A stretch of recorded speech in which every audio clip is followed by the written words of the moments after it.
گیا ہے کہ پی ٹی آئی کو سائیڈ لائن میں رکھا گیا تو عوامی عدم اعتماد مزید بڑھ سکتا ہے۔ پاکستان میں سیاسی استحکام کو خطرات لاحق ہیں۔ انتخابی نتائج، غیر یقینی سیاسی صورتحال سے آئی ایم ایف معاہدہ مشکل بن سکتا ہے۔ I M F standby arrangement March 2024 میں ختم ہو رہا ہے۔ حکومت بن جائے تو آئی ایم ایف سے بات چیت میں تیزی آ جائے گی۔ اسی بارے میں مزید بات کریں گے امیر حمزہ سے۔ امیر حمزہ بتائیے گا۔ جی بالکل، پاکستان کے انتخابات کے نتائج اور اس کے نتیجے میں سیاسی غیر یقینی صورتحال آئی ایم ایف کے ساتھ مالیاتی معاہدے کو حاصل کرنے کی ملک کی کوششوں کو پیچیدہ بنا سکتی ہے۔ فچ نے اپنی رپورٹ جاری کی اور فچ نے اپنی رپورٹ میں بتایا کہ انتخابات میں پی ٹی آئی کے امیدواروں کی پوزیشن مضبوط رہی۔ پاکستان میں سیاسی استحکام کو خطرات لاحق ہیں۔ انتخابی نتائج غیر یقینی سیاسی صورتحال سے آئی ایم ایف معاہدہ مشکل بنا سکتا ہے۔ فچ ریٹنگ ایجنسی نے رپورٹ میں کہا کہ I M F standby argument March 2024 میں ختم ہو رہا ہے۔ حکومت بن جائے تو آئی ایم ایف سے بات چیت میں تیزی آ جائے گی۔ پی ٹی آئی کی سائیڈ لائن میں رکھا گیا ہے تو عوام عدم اطمینان مزید بڑھا سکتی ہے۔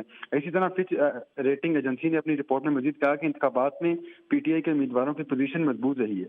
جی اچھا امیر حمزہ، یہ بھی بتائیے کہ جو مین اس میں کیا خد و خال ہیں کہ اگر ساتھ یہ بھی لکھا گیا ہے کہ اگر حکومت بن جاتی ہے تو کس کی حکومت بن جاتی ہے تو پھر آسانی ہوگی؟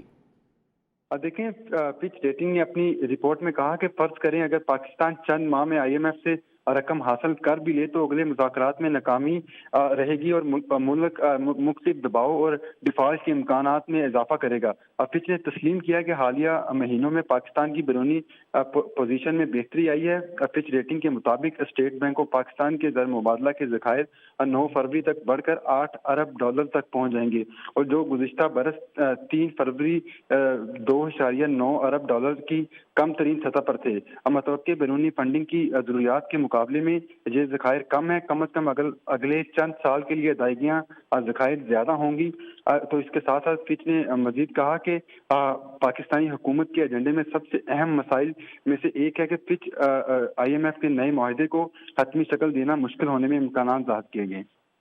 اچھا حمزہ، جی یہ بھی بتائیے گا کہ کریڈٹس کے حوالے سے کیا اس رپورٹ میں کہا گیا پاکستان کی جو اس طرح فائنانشل ٹرمز ہیں ان کو یہ کس طرح دیکھتے ہیں آنے والے فیوچر میں، آنے والے جو دن ہیں ان میں پاکستان کی کریڈٹ ہسٹری کے حوالے سے کیا کہنا ہے؟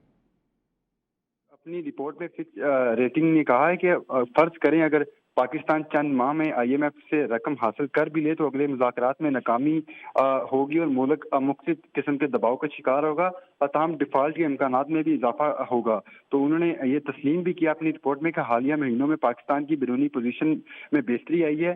اس کے ساتھ ساتھ اسٹیٹ بینک آف پاکستان کے زر مبادلہ ذخائر 9 فروری تک بڑھ کر 8 ارب ڈالر تک پہنچ گئے ہیں جو گزشتہ برس میں 3 فروری 2.9 ارب ڈالر کی کم ترین سطح پر تھے۔